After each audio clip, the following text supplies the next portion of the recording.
Hey, good morning. Hi, Emily. Let me just check a few things. I just stopped at my favourite cafe, Velvet. I needed to grab a coffee and um, one of their yummy little savoury breakfast scone muffiny things. Hungry.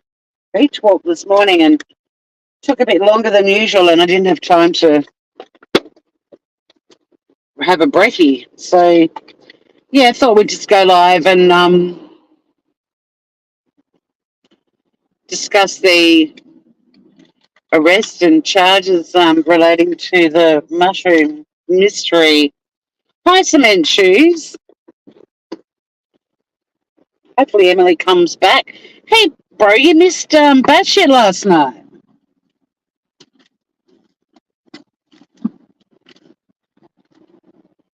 We went live on YouTube and Rumble for the first time. We actually had more people on Rumble than on YouTube. Unless you were one of the Rumblers.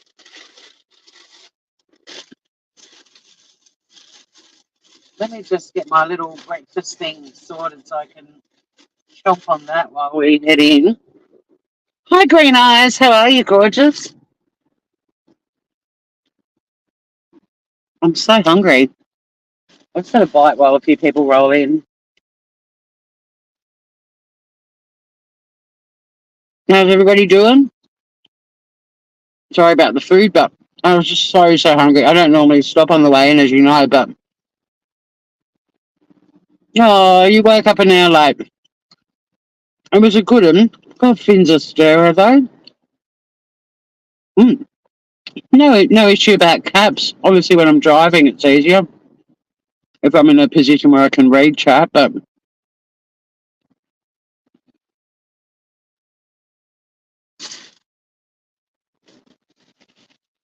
mm, okay, I feel better now.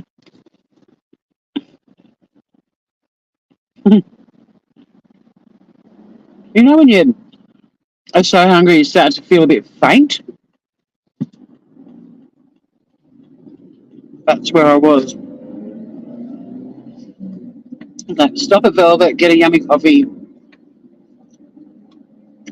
They do these breakfast scones that. So in Australia, a scone is what you guys in America like. It's kind of like a biscuit.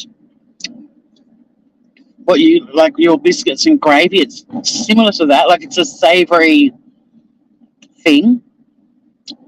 Um, when it's plain, but they're often served in Australia. Like they have this thing called a Devonshire tea, which is probably an English concept, really. But they get served with jam, and jam is jelly to you guys, and cream, or they do like savoury versions. And so they do this scone, and it's sort of a bacon, cheese, cherry tomato, but it's a scone. It's not huge, but it's not tiny. And they're heated up with lashings of butter, and they're just delicious. So there's chives and lemon pepper, possibly. Yeah, they're yummy. They're yummy. So grab one of those and a coffee, and now we're good to go. Obviously, when I get to work, we can have a chat in the car park. There's a conference going on in the building that I work in at the moment, and the car park is just like packed.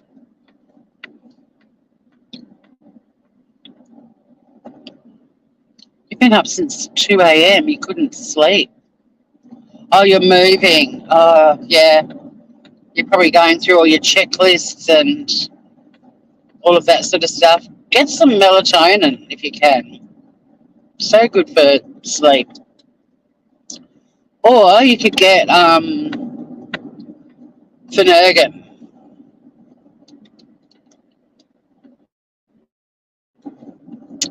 because the little sleeping sedative element of the Finurgan is very efficient as well. But yeah, moving, what do they say? The three most stressful things are moving house, going over Scouts Causeway, The Scout Inquiry Causeway. Yeah, what is it? Moving house, getting a divorce, and is it death? Or a bit like, losing somebody you love, mourning, as opposed to dying, because I can't remember if that's the third one.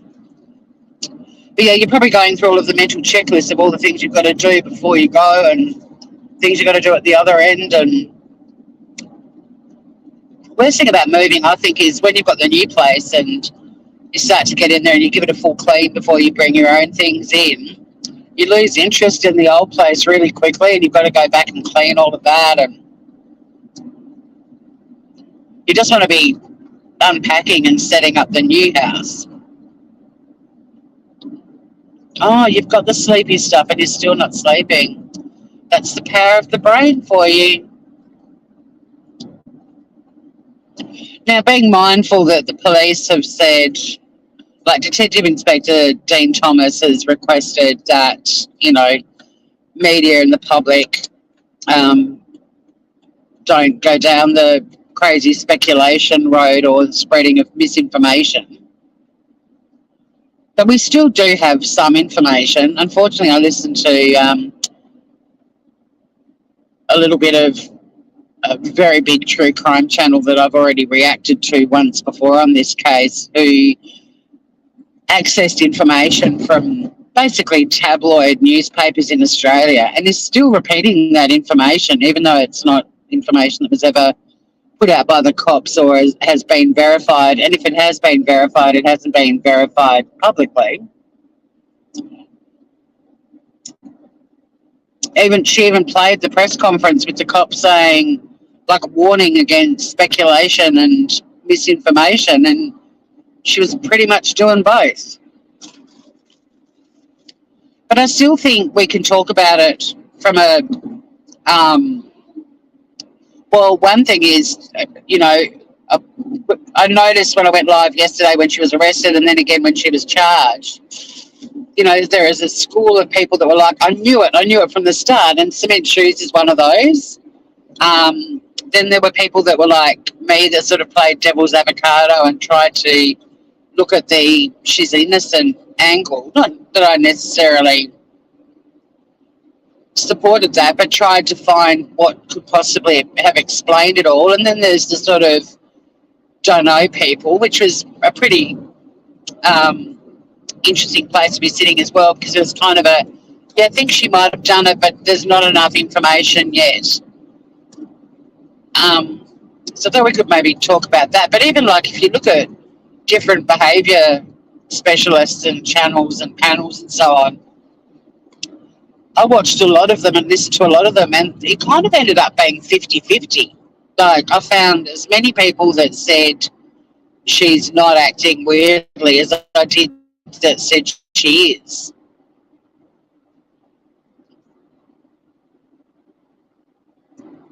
So it's kind of an interesting one. And, yeah, the information we've got and the interviews in the driveway and all of that sort of stuff, we're allowed to talk about that. If anyone's got wild theories and stuff, you can talk about them in the chat, but I'm not going to go down that road. I'm going to try to respect the request of, I am going to respect the request of the cops. But what a doozy, right? 3 counts of murder and 5 of attempted murder.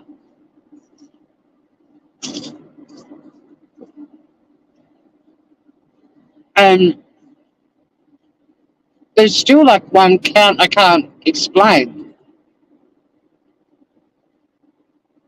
The 3 murder counts, sadly, are very easy to explain because 3 innocent people lost their lives in a really painful, unpleasant way. Gail and John Patterson and Heather Wilkinson. One of the attempted murders you would think would be for Ian Wilkinson, who survived the fatal lunch. There's been mention in several articles of 3 attempted murder charges relating to a 48-year-old man who, I think the ABC possibly this morning did actually say it's to do with Simon Patterson, the estranged husband. But what's the fifth charge? The fifth attempted murder.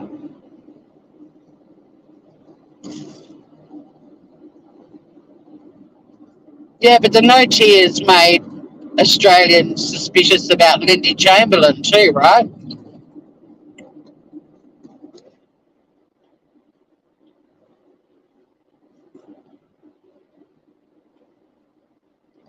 I'm already back in devil's avocado mode. There's another rainbow ahead.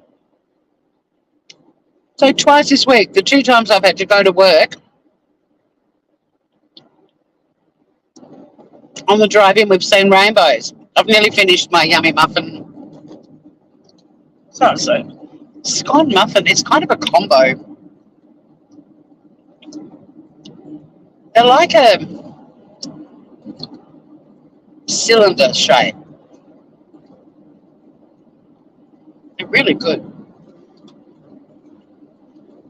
I would actually murder someone for them. You can see the rainbow. It looks just like a white streak for you guys, possibly, but it is a rainbow. Oh, I've got to dig out that photo my sister took of a rainbow the other day. It's unbelievable.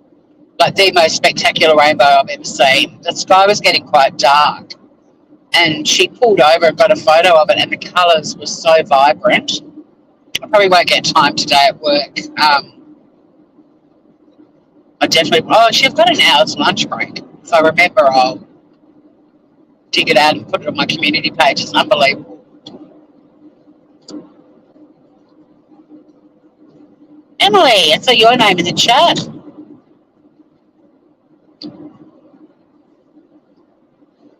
Grab the pot of gold at the end of it. I used to do that when I was a kid. Can we go to find the pot of gold, Mum? And Mum would be like, "Hey, child." I'd be like, "Come on. We've got to get there."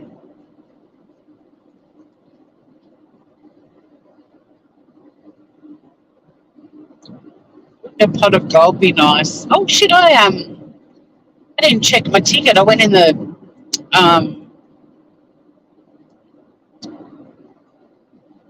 Powerball. I don't normally do it, but I had to pick some stuff up at the post office and just saw 40 million, and I was like, wouldn't that be nice? even 40,000 would be incredible. Even 4,000 would be lovely. But Powerball's very, very hard to win, I believe. So, but I didn't check. That'll be a little project when I get home. Imagine if I have a winning ticket sitting on my fridge. I will be able to read chat shortly when we're in town. I'm going to finish this scone.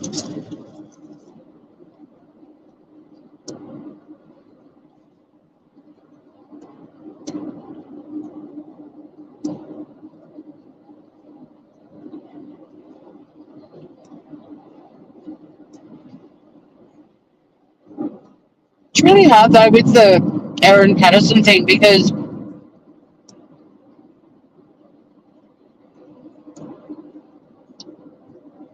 we've been asked not to speculate, but I mean I think everyone is going, as usual with any true crime thing, I think everyone's just like, why? But to discuss the why, we have to speculate.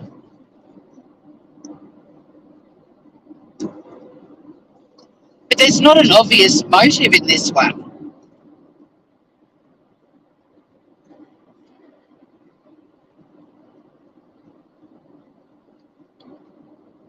Which makes me think she's just a really evil person.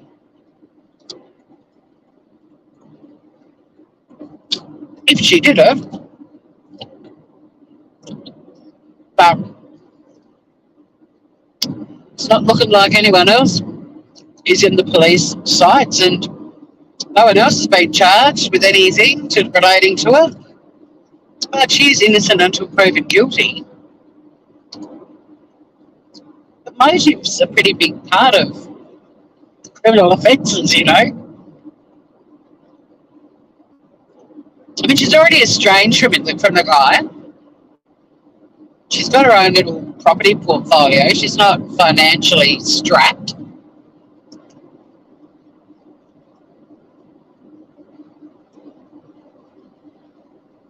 So it's unlikely that the motive was insurance or an inheritance, and it's highly unlikely as an estranged wife she would have been able to get anything anyway.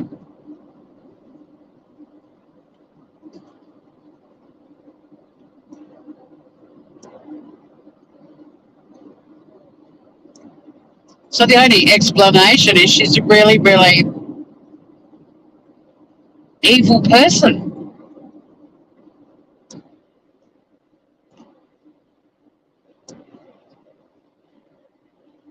And I find that,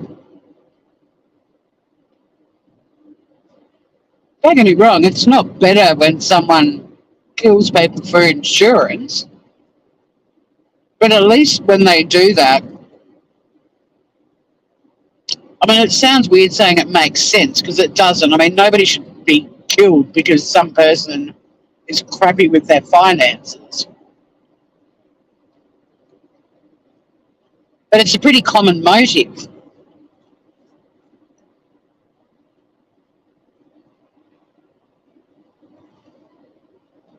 But when it's I just did it for the hell of it,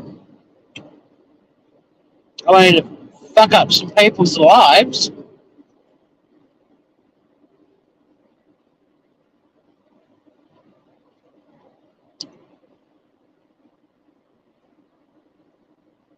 It's pretty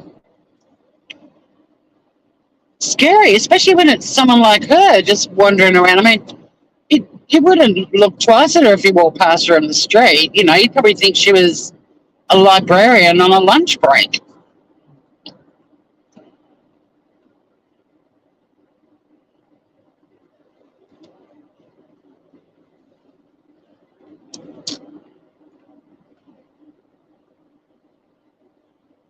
And then the statement that she put out and the comments about getting rid of the food dehydrator because her ex-husband, estranged husband, asked her at the hospital if she'd use the dehydrator to poison his parents, and she told the police that she got rid of the dehydrator because she was scared she was going to lose custody of her kids. Erin, if you're convicted of these charges, in fact, already, just the fact that you are currently in jail, you've lost custody.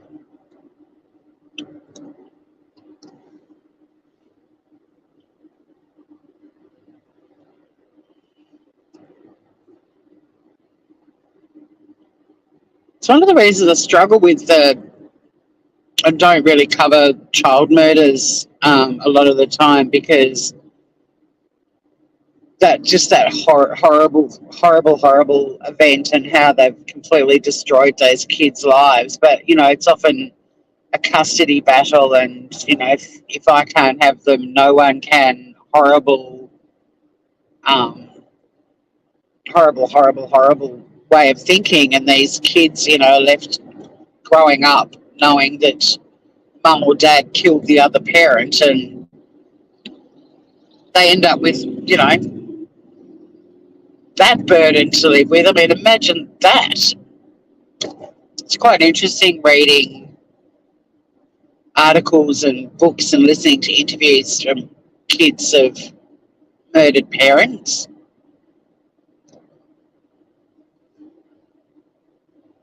I did it because I loved my children. Well, yeah, now one parent's dead and you're in jail for the rest of your life, and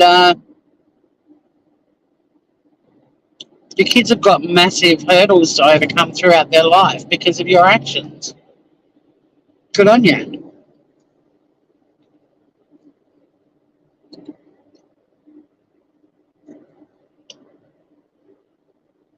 But I'm keen when we get to the car park just to have a chat about um,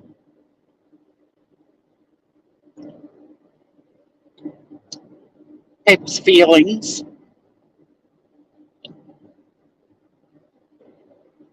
Because there were a lot of comments yesterday, oh, I'm not surprised. And then there were others like, wow, I did not expect this. And I think the additional 5 attempted murder charges as well is a bit like, okay, that wasn't expected. I mean, I think we all thought maybe Simon Patterson's hospitalisation last year and that Facebook post of his that we read might have led to a charge, perhaps. But 5? Well, if Ian is one of the 5, that makes sense. But yeah, she's in the magistrate's court this morning. I doubt that there'll be anything terribly exciting going on. May or may not have an on-the-spot reporter, but it's not like America where it all gets televised. And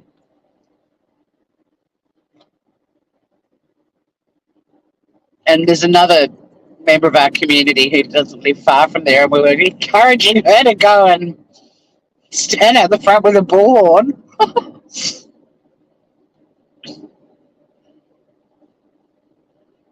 But we wouldn't do that here either. It's not really a thing here. Bullhorns get used at like marches and public protests and stuff, but that's about it. Addressing large crowds when you don't have a PA.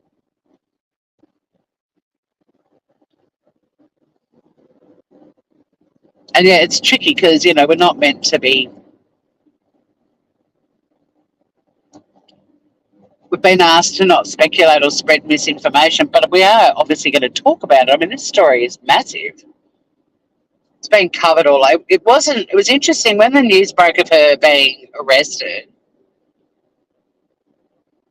I was thinking it would take,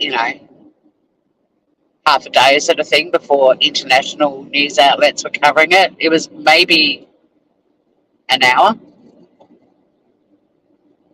2 max.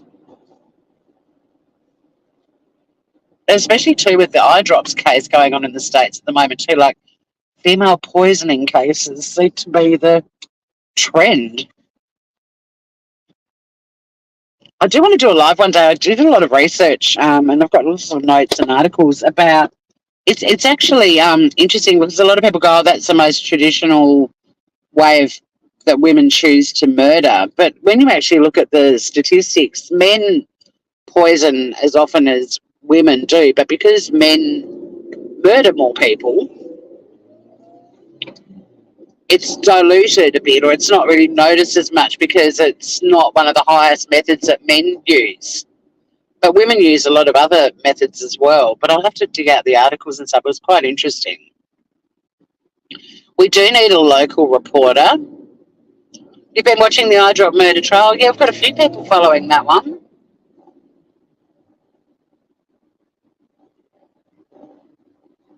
I mean, one of the unverified tabloid style Australian newspapers had an unnamed, unverified, unknown ex-friend of Erin's saying that she was a massive true crime fan.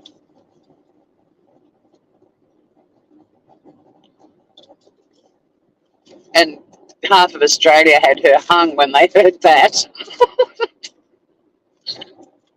Well, that back in the day when not many people followed true crime or talked about following true crime, I think I told a story once. You'd be at a dinner party and someone had suddenly mentioned something true crime related, and I'd be like, I need to go and sit with you. You're my tribe. There weren't many of us. And if you talked about it publicly, people would look at you like, oh, you're an unusual creature. Whereas, of course, it's become a lot more mainstream these days. But But yeah, there are a lot of people going, hang her, she's into true crime. And I so wanted to write some sort of letter to the editor going, if you had any idea what the true crime world is like, that would be the least of your concerns. But what if she is like a true crime fanatic, an avid reader, and kind of thought she could create the perfect murders? I mean, it's pretty dumb, really. I think the eyedrop murder one was a lot more discreet and also possibly thinking it'd be harder to be detected. But chucking a shitload of poison, well, not even a shitload, some poisonous mushrooms in a meal, and you know there's a very good chance it's going to kill a shitload of people. Yeah, not really that smart. Unless she got to a point in her life, she's like, I've got nothing left to live for. I don't give a fuck anymore. Fuck everyone. Hi, Beth D.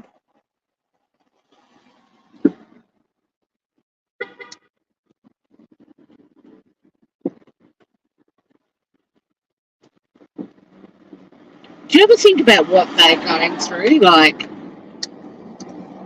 arrested and thrown in a cell, spending your first night in a prison cell? I used to have to go and see a lot of clients that had been arrested and chucked into a prison cell, and they did not cope with it at all. There was one side of being a criminal lawyer that really used to irritate me, was getting phone calls at like 3 in the morning to go into the watch house and get a statement from someone, and doing these like middle of the night sittings with magistrates, poor bastards, and not just, I mean, using bastard across the board, like poor things had to get out of bed as well. Have some person that had been arrested in the middle of it. It was awful. You know, I'd be out with friends and I couldn't really have a good time because there was a chance I'd get a call saying, we need you to come into the watch house. Okay, looks like we're parking in front of the Tubal wall. The now beautiful, clean white wall. All right, skis. So let's have a look.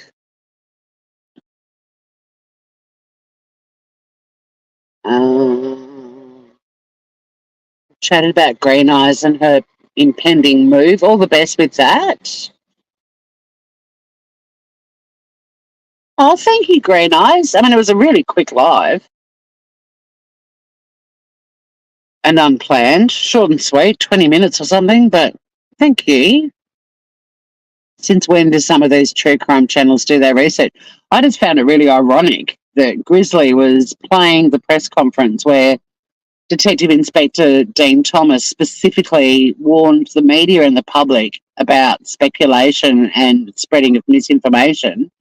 And then she proceeded to continue to spread misinformation that she had gained from tabloid papers. Now, you know, when the case sort of proceeds, whether there's a guilty plea situation or whether it goes to trial, I mean, if there's a guilty plea situation, we may never really learn a lot other than what the judge includes in sentencing remarks. But and I suppose counsel for either side. But yeah, maybe some of this tabloidy stuff. I mean, it was interesting that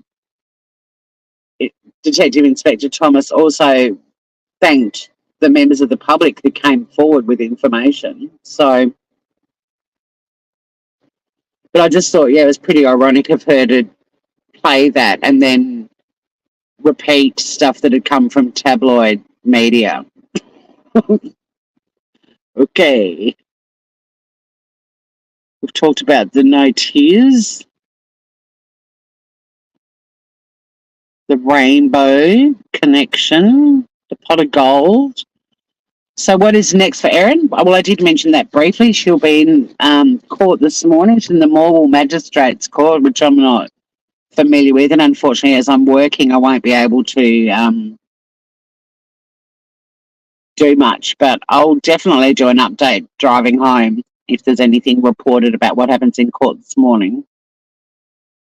But I doubt it'll even be an arraignment. It'll just be like a first appearance. Yeah, an evil, vengeful woman. It's so weird, isn't it? What tipped the scales for her arrest? Well, I think Ian Wilkinson's recovery was pretty critical. I mean, he's still recovering, but the fact that he spent 2 months in hospital, but I think his statement would be pretty important. So would Simon Patterson's, and then all of the medical records for Simon, for the three who didn't survive, for Ian Wilkinson, and even for Erin's alleged, rocking up at the hospital and then being released and then getting rid of the dehydrator and then going back to the hospital. And then there's also the beef Wellington sample that she took to the hospital and told them to test it. And I think they're all pretty critical. And then I guess getting the tech dogs in, which I was so fascinated learning about them yesterday. Dogs that are trained to sniff out fire retardant plastic that you find around SIM cards and USB sticks and mobile phones and laptops. Like, presumably there's been a fair bit of research going on, maybe. And apparently the detector dogs spent a lot of time outside. So one of the stories I listened to this morning on one of the Australian media outlets was saying that they noticed, the dogs were outside, so whether she'd actually buried some stuff, maybe. But one of the articles about these tech detector dogs, was that they call them the poor enforcement, as in PAW. They're able to detect the smell, like, from things that are really well hidden. And then there were some examples of some cases where these dogs have essentially led to the conviction of organised crime syndicates and all kinds of stuff. It's really interesting. Well, I would imagine, because they say that 3 of the attempted murder charges between 2021 and 2022 relate to one person, and the ABC this morning was saying it is Simon, which makes sense. And we all knew about his Facebook post when he was hospitalised in 2022, but the 2021 bit and the fact there's 3 attempted murder charges for him, not that she's been charged with 3 attempted murder charges for him, and then the 4th one would be Ian Wilkinson, who survived the fatal lunch, but who's the 5th one?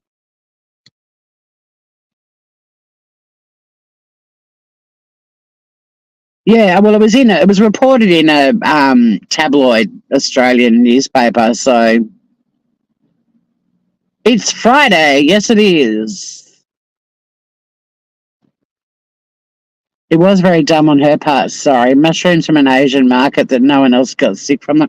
Exactly. I mean, that when we talked about that, it was sort of like, well, unless there's some random unit who just decided to chuck one bag of 50 mushrooms somewhere, let's see what happens. Because I still haven't uploaded the video yet, but there's an Australian case of tampering with food.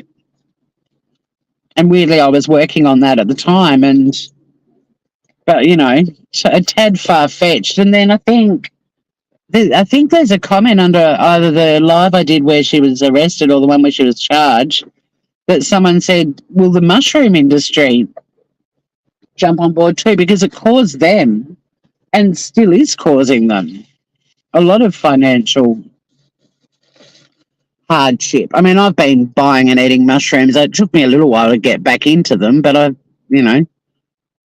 maybe 2 weeks after the story broke, I was like, come on, all mushies, let's get you into my tummy, because I love them.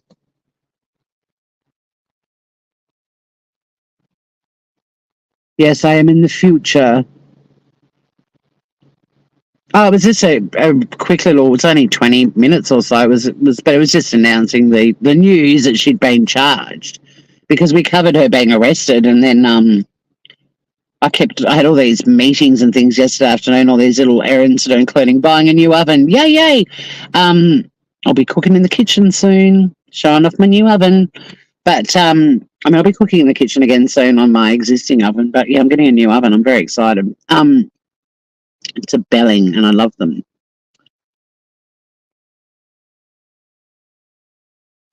Oh, you're moving up to Cairns. Nice. Quite a few did come forward, but it'd be so interesting.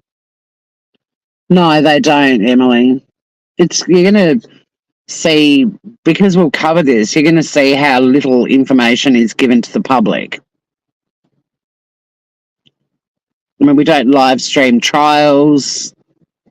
The privacy laws here are insanely strict. It's a completely different situation. So, yeah, it'll be quite interesting. I mean, there are people that can get on. Well, God, I don't know what they're going to do now because Twitter's dead, or X as it's called now. That used to sit in court, and they were able to then put like tweets out, but of what was happening in court. But I don't know moving forward, because a lot of people have left the tweeters, or X, formerly known as Twitter. I don't know what's going to happen there, but yeah, it's interesting, that sort of argument that with the US and the live streaming, it's the public's right to keep an eye on what's going on in the court because they're public officials paid by taxpayer dollars. But we don't have that in Australia, and because, I mean, we've got appeal processes and so on, which keeps people in check when it comes to what goes in court. So it's very interesting because, yeah, living in a country where we're not given access, we all have, I guess, faith that the appeals process will expose any misdoings that go on in the courtrooms of Australia. But, the Chris Dawson case that we covered, the 40-year-old cold case, and Chris Dawson was finally charged and convicted of murdering his wife, Lynette, 40 years ago. That judgment was broadcast live because there was a lot of public interest in it. So, we may get to watch the judgment part of it. I mean, that's another thing too. Like, what's the chances of finding an impartial jury for this woman if she pleads not guilty? Not very likely. I mean, you couldn't impanel a jury from England for this trial and get an impartial one, or America, because everyone's been following it.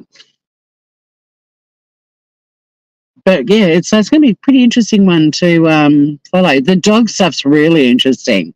So I talked about them a lot in the first live I did yesterday. Because, it's sort of like, oh, but we've heard about drug detection dogs and food and firearms and bombs and stuff, but this tech thing, and it was an American, it's an American idea, but then the team in Australia, whatever they're doing, now Americans are training, they're being trained by the Australian Federal Police, who have this unit of, I think there's 13 tech detector dogs in Australia. And yeah, so someone in the US came up with the idea, but they're now being trained by these Australian peeps. And the cases that these dogs are used for, it's fascinating. When there was talk about organised crime, child exploitation, all kinds of shit. Because I guess all of these tech items, hard drives and SIM cards and mobiles and laptops and stuff.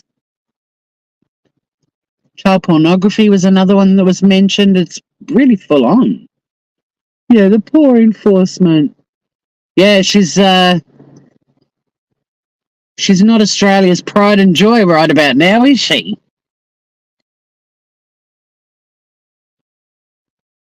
But how beautiful to be spending time with your granddaughters. Family first, always.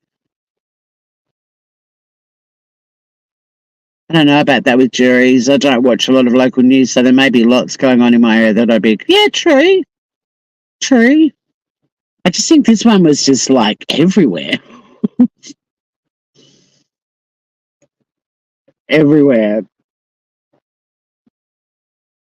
But yeah, I mean, there's definitely people out there that don't follow media, and I can be one of those at times. Like, I often find things out a while after it's happened, and I almost feel guilty that I haven't kept more up to date with news and stuff. But then working in radio, and every day the first thing you have to do was go through all of the different newspapers, local and regional and country, national, and then, watch any quick sort of news snippets and stuff. It's sort of, I needed a break from it, because starting your day with like breaking news, 7 people killed in horrific car accident. It's like, I don't need that at the start of my day. Hey, Ginger Spice, how you doing, Gorge? I think she'll be getting a job in the prison kitchen. Comment of the day. Comment of the day. Yeah, no, apparently she was, quite a good cook. But then again, I think that came from some unnamed, unverified source. I mean, even the expert forager thing, it may be true, but it didn't come from any,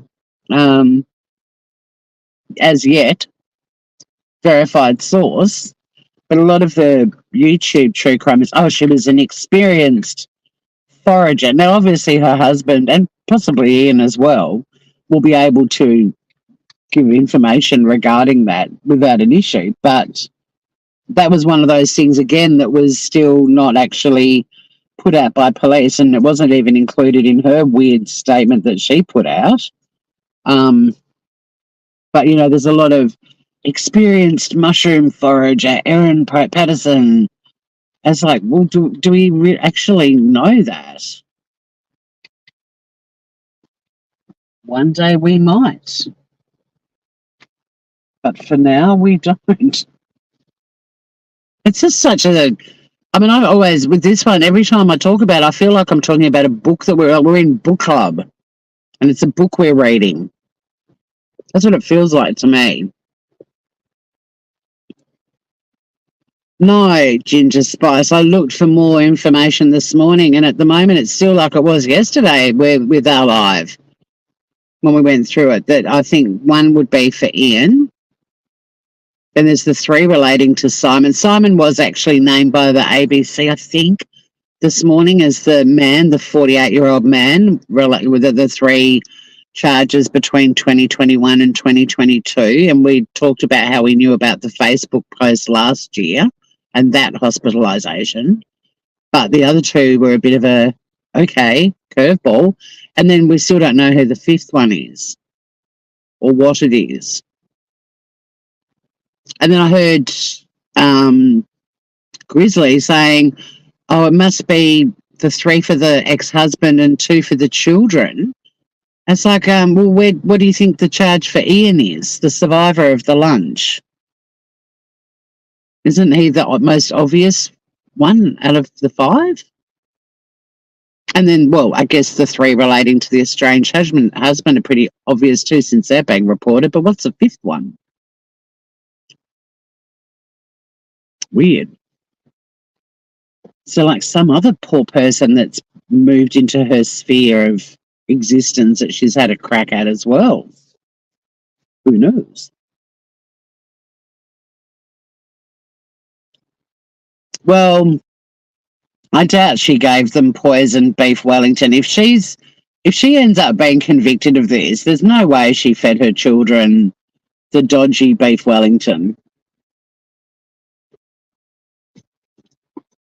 And if she did, there'd be 6 counts of attempted murder, right?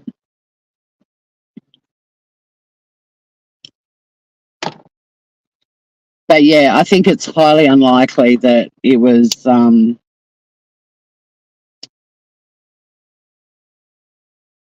that she gave the kids the poison beef Wellington and scraped the mushrooms off, like she said. Whoever it was, back when we talked about this back in July, August, somebody in chat brilliantly suggested that there are actually two beef Wellingtons made. One that was shifty as, and the other one that wasn't, and that Erin took the non-shifty beef Wellington to the hospital to be tested, and possibly that's the one she ate as well at the lunch, and then also gave to her kids as leftovers. And then I think it was Humanimal who said, what about if there was gravy with the death cap mushrooms in the gravy? And Erin didn't have gravy and she didn't give the kids gravy. I mean, the kids' statements are going to be pretty critical too, you know.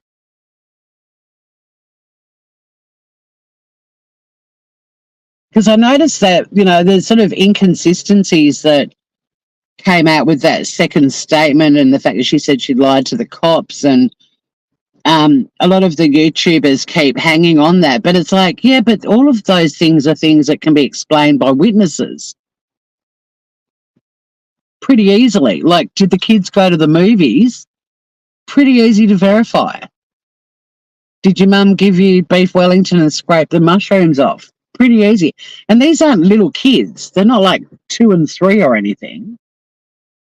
Like, they're teenagers. So, you know, there was a bit of an uproar online too on some of the US channels about who would let their children go to the cinema on their own. But they were teenagers and they live in a little country town of like 5,000 people. Kids go to the cinema on their own. I mean, if it's a bit of a drive, then their mums might drop them off or their dads might drop them off or their older siblings or whatever. But there's nothing weird about kids going off to see a movie, teenage kids, in a country town on their own. Probably went on their bikes, you know, rode into town and checked out a movie and came home. Who knows? But there's so many things that can be easily verified. And I think the cops were so smart keeping it as tight-lipped as they did. You know, for identifying really early on how high profile this case was and just the amount of interest around the world. A lot of respect to the cops for that. But once again, too, I've heard a few YouTubers today going, this happened in July. Like, how come it took so long? Well, firstly, the key witness was in hospital for 2 months, clinging to life. And again, I don't think that this is a slow investigation. It's actually pretty fucking impressive. I don't know why, you know, you've got to be patient with crime stuff. If you're going to follow true crime, I mean, look at everyone losing their shit over Brian Koberger. You know, they want him all bloody hung, drawn and quartered the day after he gets caught, and they're getting so fucked off. It's the nature of the process. It's not ideal for anyone, but it's just the way it is. You've got to be patient. You've got to chill, which is why you should follow like at least 3 cases at the same time. If you're waiting for just the one, you're going to be waiting a long time. She did say she scraped the mushrooms, but again, I mean, it's something they could easily ask the kids. Oh, hi, C-Beams. What a great comment. Clever. The 5th one's in regards to the estranged ex, because originally it was reported he was meant to be at the lunch. You're smart. I couldn't work it out. I was racking my brains. Because Australia's a bit different too. Like, you know how sometimes in the States, like say Chris Watts, like he killed 5 people. 4, sorry. Including baby Nico. But there were like multiple charges that he was convicted on all of them for the same murders. If you know what I mean. You know, like when they do counts, not with him, but sometimes you see. count 1 relating to, and then they name the victim, count 2 relating to. It's the same victim, but it's a slightly different charge. That doesn't happen here. But I think you have just explained it. That makes total sense. Well, we used to get on our little bicycle and take ourselves down to the Kingston Beach Community Hall to watch movies. We grew up in a little coastal town. But even in the city, in small, like, even a city like Hobart, teenagers would probably just catch the bus into town and go and see a movie. Thanks for travelling on This Week Airlines. Please remove your coffee cups and muffin wrappers. I'm definitely taking my coffee cup with me because I still got coffee and it's delicious. But yeah, Sea Beams Glitter, brilliant comment. Simon was meant to attend. But see, even that one was reported differently by many channels. A lot of people ran with the Simon pulled out at the last minute. But apparently Simon pulled the pin on attending the lunch the day before, according to another group of people. Every detail has at least, there's 2 camps minimum for each detail. But I think it was one of Simon's friends who was named. I've got a lot of notes on this. I need to sit down and read through them all again. But there was a dude who also was talking about the memorial service for Simon's parents, who said Simon had actually pulled the pin on the day before because something else had come up that he wanted to go to instead.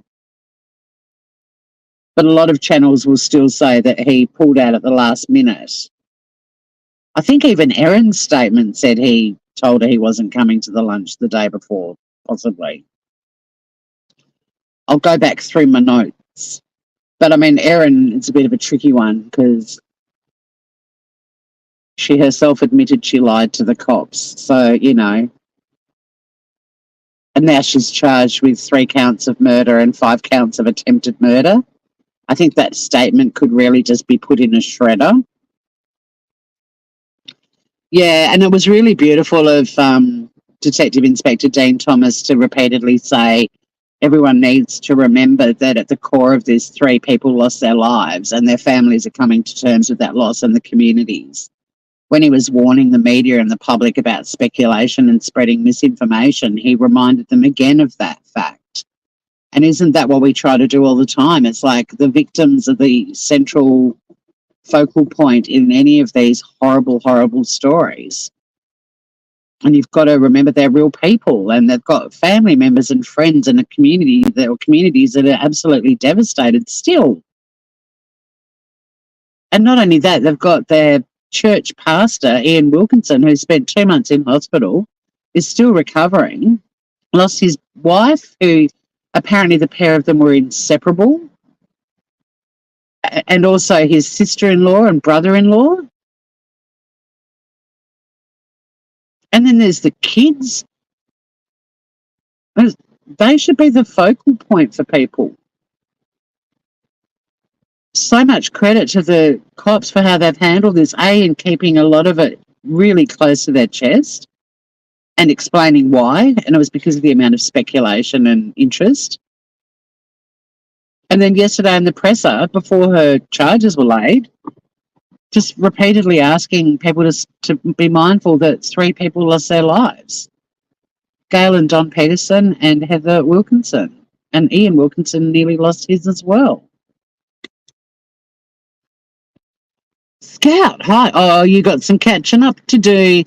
I've had a very sick sunny bum. I've covered that. I did 2 lives yesterday, Scout. They're both pretty quick ones. I went live yesterday morning when the news came out that Erin Patterson had been arrested, and the Australian Federal Police had their tech detector dogs at her house. And then early last night, the story broke that she has been charged with 3 counts of murder and 5 counts of attempted murder. And the 5 counts, one is for Ian Wilkinson, who survived the lunch. There's been a lot of reporting about 3 relate to her estranged husband, Simon, and we knew about the hospitalisation of Simon that he posted about on Facebook last year, but there's reference to 3 attempted murders between 2021 and 2022 relating to him. And I was struggling to come up or work out who the 5th charge relates to. And then in chat, Seabeam's Glitter popped in and said the 5th one is probably for Simon because he was originally invited to the lunch as well, which makes perfect sense. I mean, we'll find out when she's arraigned. And she's in court this morning, but it will probably just be an appearance, and her counsel will be attending to let the court know they're representing her. I'm not sure if they'll try to get bail for her, but it's highly unlikely she's going to get bail. Pretty serious charges. I mean, we're talking, someone yesterday described her as a serial killer. But I think, is it more of a mass murder? Is it like 2 or more makes you, I don't know. I can't remember that either. So, yeah, massive, massive stuff going on. Well, I guess we'll find out. She's been charged. The cops left her home yesterday with boxes and paper bags. Like, a lot of evidence was taken from her home yesterday. And I heard someone in the media this morning saying, why they've only just searched her house. They did search her house when it happened. But these dogs search for fire retardant plastics that are coatings on SIM cards and USB sticks and laptops and phones and stuff like that. And obviously, as the investigation has evolved, they're probably like, there must be some digital evidence floating around and it's possibly hidden at the house because these dogs are really good at sniffing that stuff out. So they were back there yesterday and, while the police were gathering evidence, I guess the need for that warrant came about. And then they arrested her, and the report was that she was going to be questioned once the search had been completed. But it all happened pretty quickly, really. Yesterday, I was hoping that there would be some news, last night, but I was a bit like, wow, they've really built their case like they're meant to. And all the people that complain about things taking a long time, I'd love them to just spend time on a case and just see how long it takes to get all the statements and evidence together. And you don't want to be laying charges if you don't think they're going to stick, especially murder.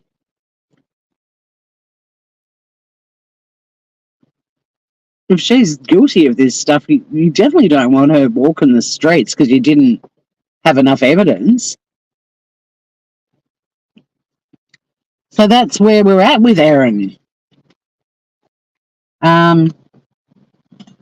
It's a doozy, an absolute doozy. But we acknowledged you when we went over your causeway. And also I gave an update on Sunny. She's been very, very sick. I was at the emergency vet with her on Friday night, but she turned a corner on Monday night and she's back to her beautiful, chilled out, but opinionated, playful, zoomy self. Thank God. It was pretty stressful.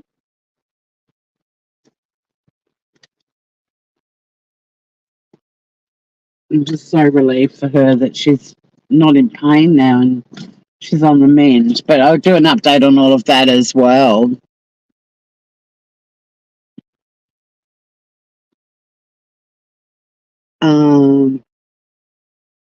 I think the mass murderer, yeah, because I think serial killer, she would have had to have killed on a different day and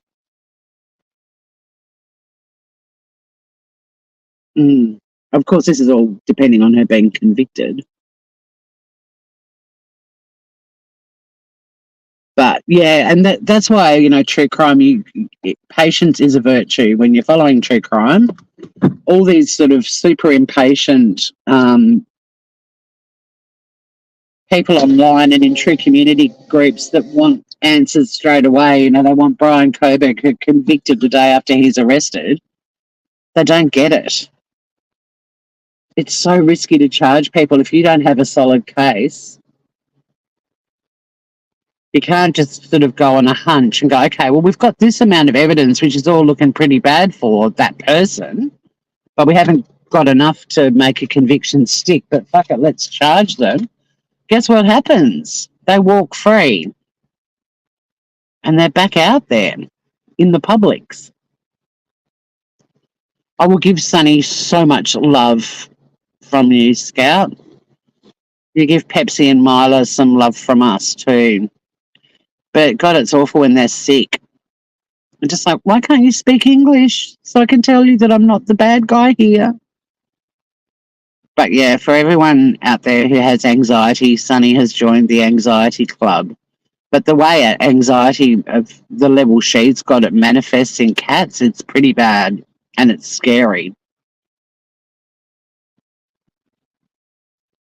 I've not seen so much blood in my life, in my house. Like, it was awful. But thankfully she's turned a corner now and she's back to her beautiful, hungry all the time, playful self. Bless her.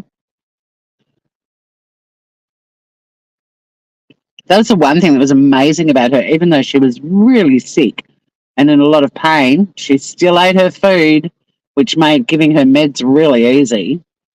And just put it in her food because she licks her plate clean. Oh, that'd be lovely, Scout. She does have the radio on when I'm at work. There's also, when she went to the cat hotel, she loved watching the chickens. And I found a YouTube video that's like, it goes for 8 hours and it's just chickens and she loves it. I didn't put it on for her this morning because occasionally a rooster goes off and she sort of gets all, or I don't think she can sleep. She wouldn't be able to sleep all day if there were chickens and roosters going off, but she watches the telly with them and she's just fascinated. Thank you, CB Mosquito.